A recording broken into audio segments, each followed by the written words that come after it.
Hello and once again welcome back to NEET decoder. इस video में हम जानेंगे कि डिफरेंस बिटवीन म्यूटॉन, सिस्ट्रॉन और रेकॉन क्या है। चलिए शुरू करते हैं। तो जीन क्या होता है? Gene is a segment of DNA, right. अब ऐसा नहीं है कि जीन के छोटे छोटे पार्ट्स नहीं होते, एक्चुअली उसके अंदर भी छोटे छोटे कुछ पार्ट्स होते हैं, और ये है सिस्ट्रॉन, म्यूटॉन एंड रेकॉन। तो चलिए देखते हैं कि सिस्ट्रॉन क्या होता है। तो सिस्ट्रॉन क्या होता है? It is the segment of gene which codes for polypeptide. तो जीन क्या होता है? अपने आप को एक्सप्रेस करता है थ्रू पॉलीपेप्टाइड चेन फॉर्मेशन।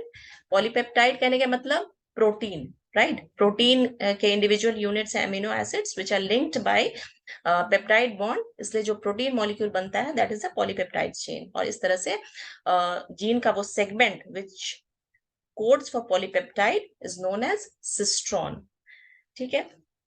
अब इसमें क्या होता है? सिस्ट्रॉन के अंदर coding as well as regulatory sequences होते हैं। कोडिंग सीक्वेंसेस जो अमीनो एसिड को कोड करते हैं, और रेगुलेटरी सीक्वेंसेस हैं जो प्रोटीन सिंथेसिस को रेगुलेट करते हैं। तो ऑब्वियसली इसमें स्टार्ट एंड स्टॉप सिग्नल्स भी होंगे। जो प्रोटीन सिंथेसिस आप डिटेल में पढ़ेंगे, ट्रांसक्रिप्शन एंड ट्रांसलेशन, तो आप उसमें देखेंगे।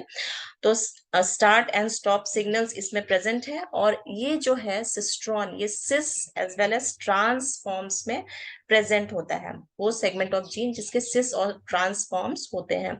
तो सिस फॉर्म क्या है? कि जब जीन क्या होता है, उसके दो एलील्स होते हैं।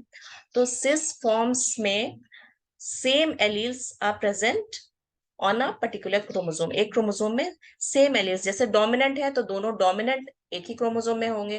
जैसे यहाँ प्लस प्लस है, डोमिनेंट है, या ए बी रिसेसिव है, तो दोनों एक ही साथ एक ही क्रोमोसोम में प्रेजेंट होते हैं। और अगर एक डोमिनेंट और एक रिसेसिव प्रेजेंट होता है एक क्रोमोसोम में, तो उस तरह के अरेंजमेंट को, इस तरह के एलील के अरेंजमेंट को कहते हैं ट्रांसफॉर्म। तो सिस एंड ट्रांसफॉर्म, सिस्ट्रॉन के अंदर ये सब सारी चीजें देखे जाती हैं, राइट। अब चलिए देखते हैं कि व्हाट इज म्यूटॉन। तो muton is a segment of gene that is able to undergo mutation. Mutation क्या होता है? म्यूटेशन कुछ केमिकल्स होते हैं जिसे म्यूटाजेंस कहते हैं, विच bring changes in the nucleotide sequence. तो म्यूटॉन के अंदर वो न्यूक्लियोटाइड सीक्वेंसेस होते हैं जीन के, जो म्यूटेशन अंडरगो हो सकते हैं, जिसमें न्यूक्लियोटाइड का अरेंजमेंट चेंज होता है because of the impact of mutagens. तो they are capable of undergoing mutation.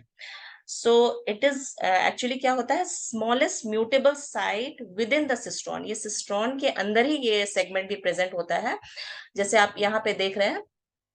और यहाँ सॉरी दिस पार्ट, और जैसे ए है और ई है ना, तो ये न्यूक्लियोटाइड सीक्वेंसेस में कुछ चेंजेस, म्यूटेशन के इफेक्ट से कुछ चेंजेस आ रहे हैं।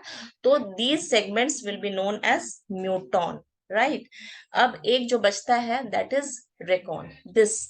तो रेकॉन जैसे नाम से ही समझ में आ रहा है कि segment of gene which is capable of undergoing recombination. जैसे यहाँ पे आप डायग्राम में देख रहे हैं कि ये रिकॉम्बिनेशन बिटवीन जीन्स हो रहा है, और this is smaller than the cistron. और रिकॉम्बिनेशन इसमें होता है, लेकिन इसमें कोई क्रॉसिंग ओवर नहीं होता है, राइट। क्रॉसिंग ओवर नहीं होगा कहने का मतलब, अब रिकॉम्बिनेशन क्या होता है?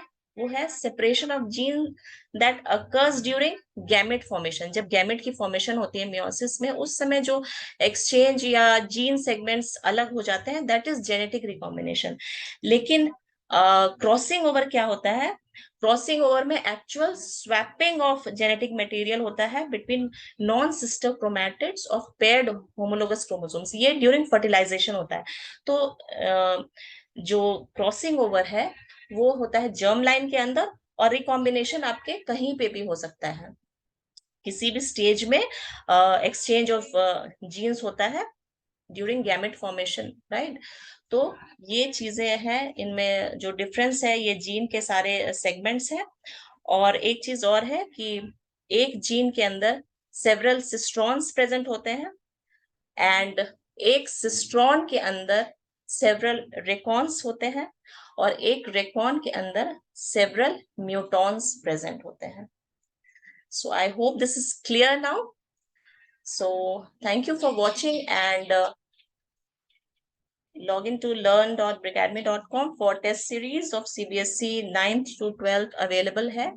So please check it out And thank you so much for watching. Please like, share, and subscribe to my channel for updates on NEET biology content. Thank you once again.